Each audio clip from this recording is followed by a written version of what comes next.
Davian at A&D Homestead, and today I'm going to be talking to you a little bit about some wild edibles.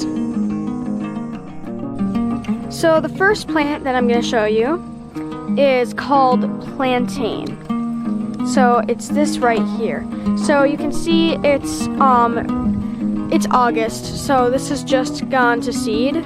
Otherwise, without the seed stalks, it looked like this. So it's low to the ground.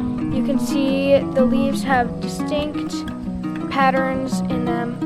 And if I pull one of them off, break it away from the plant, you can see one of the signs that you can use to identify is that it's got some hairs hanging off the edge. So this plant can be eaten plain. It doesn't taste the greatest unless you put it in a pesto or something.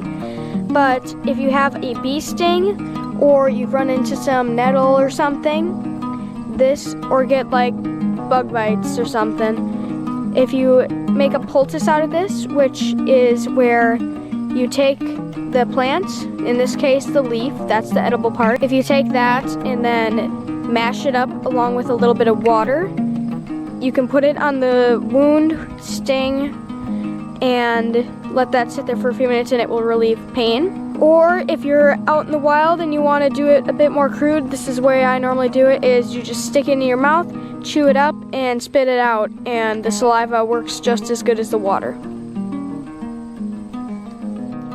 So this plant has a bit more of a bitter taste.